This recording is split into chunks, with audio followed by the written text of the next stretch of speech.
So, in this section, we will see the growth of and digitization of global information storage capacity. So, we have seen the term that is big data, which is a very broad term for the data sets because they are having the large and complex data. But the data processing applications are traditional, which are still inadequate. So, the challenges includes analysis, capturing of data, data curation, searching of data, sharing of data, then storage and transfer of data, then visualization, how the information privacy will be maintained. So, simply the use of predictive analytics or the advanced methods which are basically used to extract the value from the data are seldom to a particular size of data set. But accuracy in big data may lead to more confident decision making. Means we can say that better decisions can be result in greater operational efficiency, cost reduction, and what we are having the main thing in our mind, that is nothing but the reduced risk. So the analysis of data sets can find new correlations because there are various business trends that are using the big data to prevent the diseases. Scientists, business executives, practitioners of medicine, advertising, as well as governments all are using the large data sets. So data sets are growing very rapidly, as we have seen in our last section, that it is increasing day by day.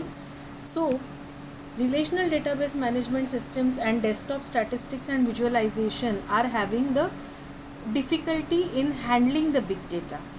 So for other various things, it may take tens or hundreds of terabytes before data size becomes the significant consideration.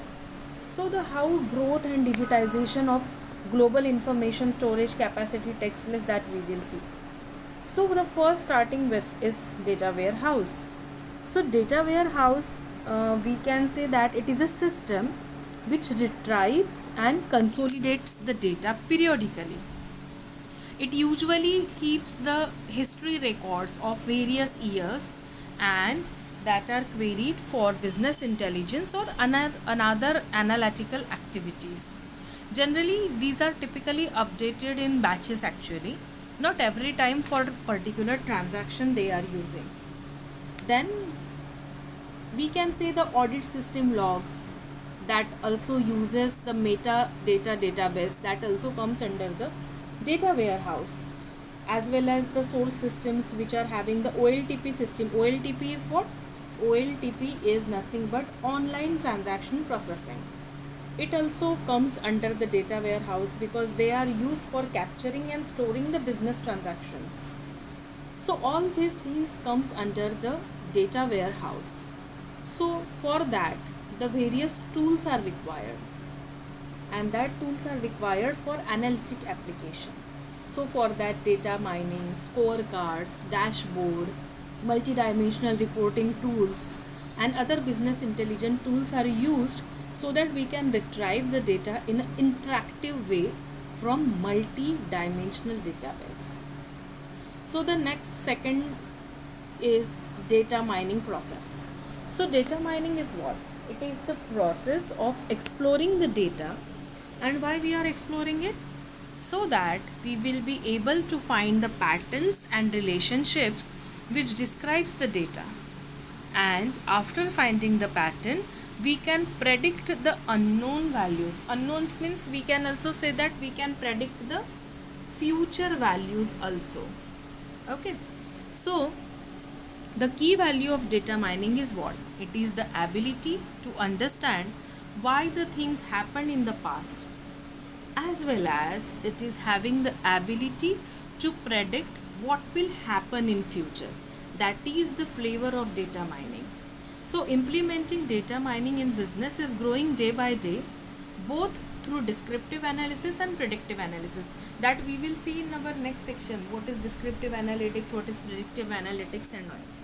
So in business intelligence, the popular applications of data mining are fraud detection, like when we are talking about credit card industry, Then in finance section, forecasting and budgeting, cellular mobile package development, which is day by day growing on, market basket analysis for retail industry, for insurance industry, customer risk profiling, users monitoring and machine service systems for manufacturing and energy utilizes industry. So that is the process of data mining. Then comes a very interesting concept, that is data lakes. Now we are moving from data warehouse to the era of data mining to the era of data lakes. Every industry has a potential data lake use case. Means what? The data lake is a way to gain more visibility to the data. Many companies are having the data lakes as an opportunity. And why it is an opportunity? Because they are capturing the 360-degree view of their customers by analyzing the social media trends as well. So we can take example of medical centers. They are maintaining millions of records from the million of patients, including their reports, their notes, images, whatever they were. So to solve the challenges the hospital faced with the data storage, they are using this data lake architecture where they are having the distribution of big data. So data lake is that way that they are, though the data is in the unstructured format, they are preserving the data. The approach to data lake is very simple actually. Instead of organizing the data in soiled way, means like storing the food items and all, we can retain all types of data together in the original formats. That is the main flavor of data lake.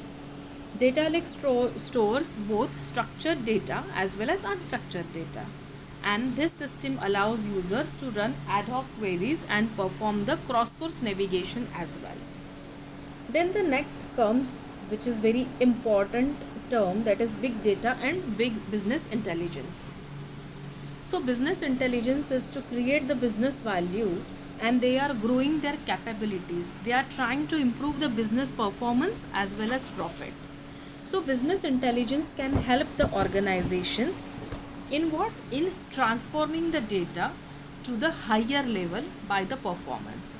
So providing insights that can help to revenue generation opportunities, the big data and business intelligence plays the very important and vital role, because data quality has a direct impact on business process actually. So data is deemed of high quality if it is correctly represented, and data quality is very essential. Data cleaning is a continuous process that requires corrective actions through the data life cycle. That also comes under business intelligence.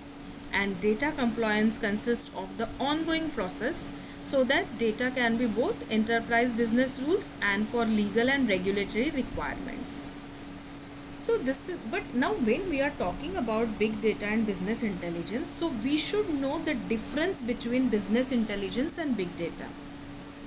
So in simple words, we can say that to achieve the same end goal, data driven decisions and greater business insight, they are most likely to be different. Means their technologies can be different, platform can be different, tools, models, skills can be different.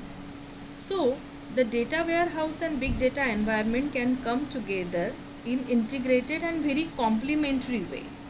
So when we are talking about big data, so the discovery of unexplored business is in big data and as well as in the data warehousing also. So when we are talking about business intelligence, they are mainly working with more data because they are struggling for improvement. That is business intelligence. And big data, they are using the same end goal, but the technologies, platforms and tools, model, processes and skills are different. Means the main goal of business intelligence and big data is same, but they are differing in between the technology, platform, tool, skill, processes, models and so on. So this is all about the growth and digitization of global information storage capacity. In our next section, we will see the big data types, that is structured, semi-structured and unstructured data. Thank you.